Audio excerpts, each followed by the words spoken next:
به نام خدا. بیانیه حمایت اکبر از توافق میان ایران با آمریکا و دیگر طرف‌های غربی.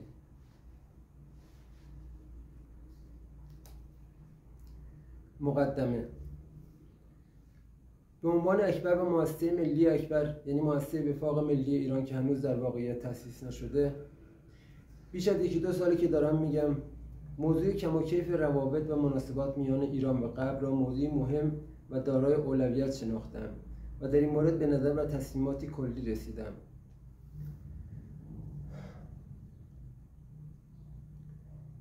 یک نمونهش همین که گفتم، نظر اکبر پیرامون روابط و مناسبات با آمریکا و با کشورهای اروپایی. کمترین اتفاقی که در روابط و مناسبات میان ایران و غرب باید پیش آید، نرمال یعنی عادی شدن آن روابط و مناسبات است و در صورت امکان حتی بیش از آن، یعنی دوستی و توافقات همکاری‌های راهبردی بلند مدت توسعه و شراکت راهبردی میان ایران و غرب نیز مد نظر است و بارها خواستم که تحقق یابد. علی اکبر ابراهیمی، پرزیدنت مؤسسه وفاق ملی ایران، جمعه 7 فوریه 2025، 19 بهمن 1403 ایران.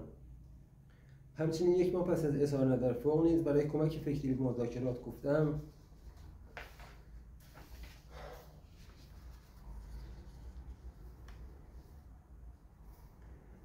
مدل روش پیشنهادی اکبر برای مذاکرات میان ایران و آمریکا. از دولت‌های ایران و آمریکا می‌خواهم به واسطه اقدام مشترک برای پذیرش ریاست اکبر در مذاکرات در مورد توافقات همکاری‌های راهبردی بلند مدت توسعه با یکدیگر مذاکره کنند. پیش بینی می‌کنم در این گفتگوها موانعی شناخته خواهد شد. در این صورت می‌توان با زمینه قوی و مناسبی که در این روش و الگو ایجاد شده در مورد موانع با یکدیگر مشورت و برای رفع موانع با یکدیگر همکاری کرد.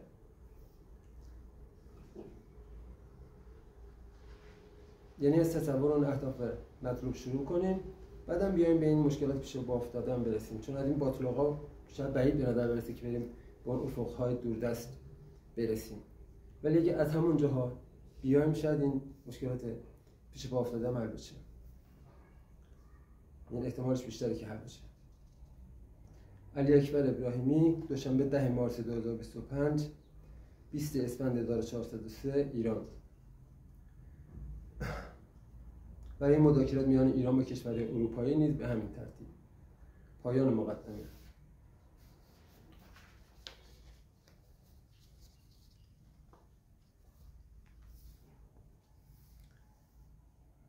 متن بیانیه حمایت اکبر از توافق میان ایران با آمریکا و دیگر طرف‌های غربی. و امروز میگویم از رسیدن طرف‌ها به توافق حمایت میکنم.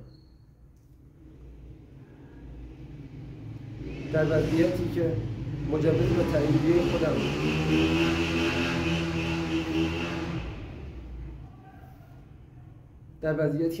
تاییدیه خودم برای نسخه نهایی توافق میان ایران با آمریکا و دیگر طرف‌های غربی لازم می‌دانم و چنین مجوز و تاییدیه ایرانی هنوز تهیه نکرده و صادر نمی‌کنم و در وضعیتی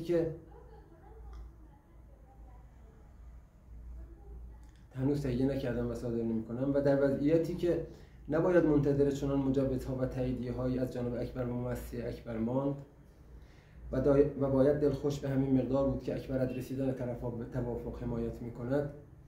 از همه آن طرف‌ها می‌خواهم اراده سیاسی خودشان برای دستیابی به یک توافق را به نمایش گذاشته و برای رسیدن به یک توافق تلاش کنند.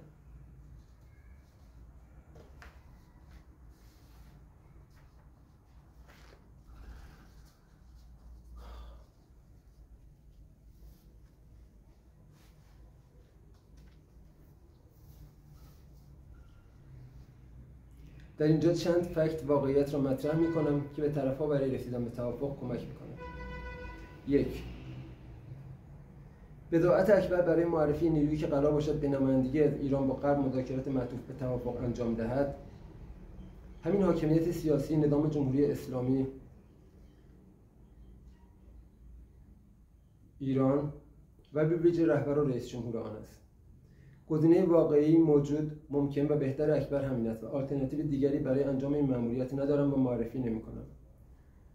2. عدم توافق و یا هر نوع و هر میدان شکست و ضرر ایران در توافق و یا هر نوع و هر میدان شکست و ضرر طرف یا طرف‌های غربی در توافق نشانه ایست از ضعف و بی‌لیاقتی سران اپوزیسیون ایرانی، سران حاکم بر ایران و سران سیاسی آن کشورها. و از آنجا که وضعیت ضعیف و رقت‌انگیز ایشان موجب تنزل کم و کیف معدل محبوبیت مردمی و مقبولیت اجتماعی اکبر نزد جامعه جوامع نیز می شود، تلاش‌های اکبر برای تکریم سران سیاسی ادامه دارد. 3.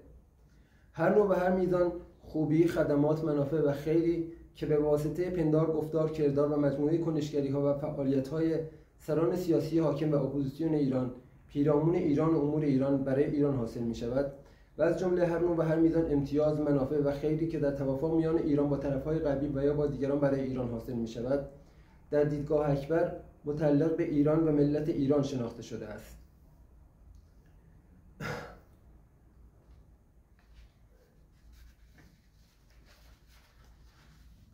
و ضمن آنکه با حسن نیت به اجرای طرح تکریم سران سیاسی حاکم و اپوزیسیون ایران ادامه میدهم، اما در دیدگاه اکبر هیچ نوع و هیچ میدان از آن امتیازات و منافع تعلق انحصاری به ایشان ندارد و اتفاقا ایشان تاییدیه نخواسته و نگرفتند و موقتند و به رودرسانی چیدمان ویترین سران سیاسی و تعویض گهگاه برخی از ایشان، اما از تعویض موقت، موضوعی، موردی، مسئله محور بر مبنای نوع، میزان مهارت و توانایی و غیره و یا تعویض دائم و کامل از جانب مؤسسه اکبر، پس از در صورت طی شدن مراحل پیشتر تعریف و تبیین شده تأسیس، توسعه و تحقق اهداف مؤسسه اکبر و قوی‌تر شدن مؤسسه اکبر از آن هر دو طیف، احتمالاً از جانب اکبر مناسب و مطلوب به نظر خواهد رسید.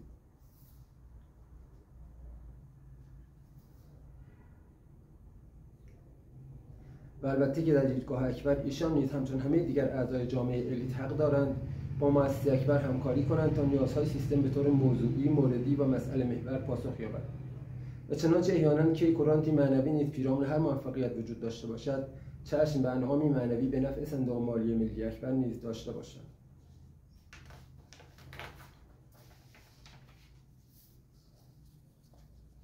4. یادآور می‌شوم کارت پستال اکبر برای جامعه ایران و جوامع جهان تهیه و تقدیم شد. یادآور می‌شوم پیام سلام و درود عمومی اکبر خطاب به انسان معاصر تهیه و تقدیم شد.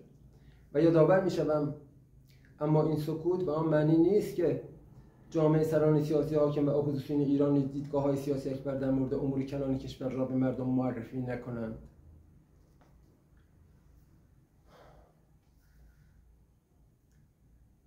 عدم طرح مستقیم موضوعات سیاسی از جانب اکبر برای عموم مردم در اغلب اوقات در دوران خفقان و بایکوت صدای اکبر و مردم را به خط مقدم مبارزات فیزیکی با یکدیگر فرا نخواندن اکبر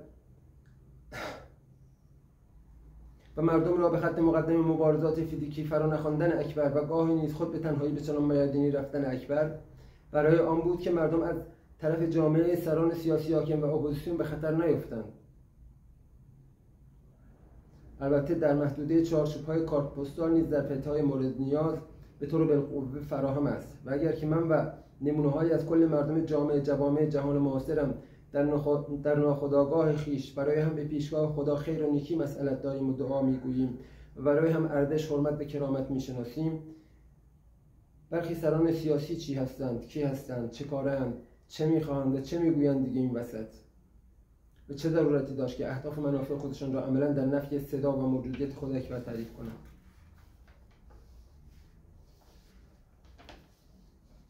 علیرغم نقش‌هایی که بارها براشون تعریف شده بود، آن نقش‌ها رو ایفا نکردن و به جا نیاوردن.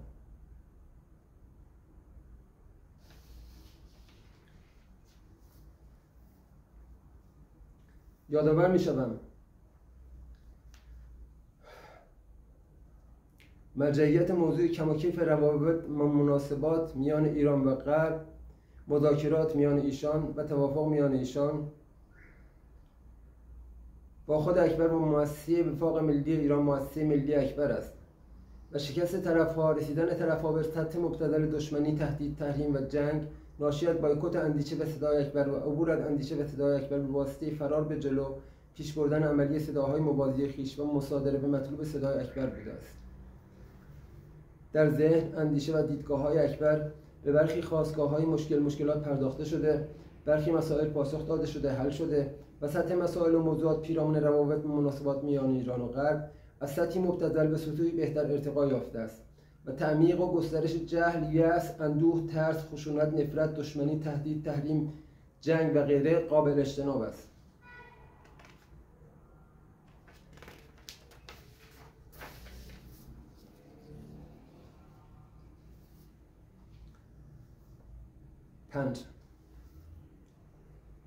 در هر حال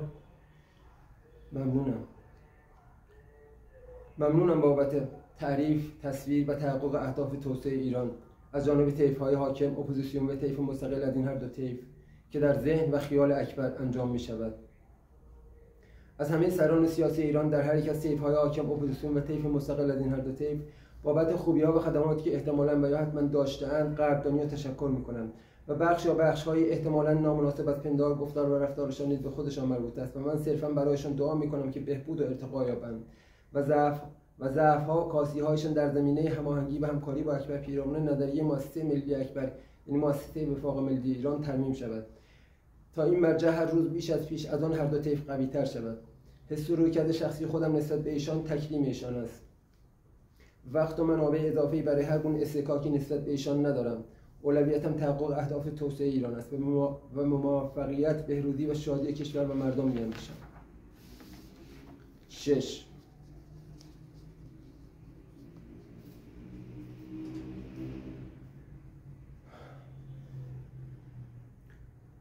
در این عید پاک امسال که یکی از همین یک شنبه هاست، پیام سلام و درود عمومی اکبر خطاب به انسان معاصر که پیشتر تهیه و تقدیم شده یک بار دیگر نیز به همه و این بار همچنین به طور ویژه به مجموعه کل نیروهای مسلح کشور ایران، آمریکا، چندین کشور دیگر و همه دیگر کشورهای جهان تقدیم باد. علی اکبر ابراهیمی، جمعه 15 فروردین 1404، 4 آوریل 2025، ایران. تاریخ ضبط ویدیو هم یک هفته بعدش بودن، در روز جمعه. سپاسگزارم.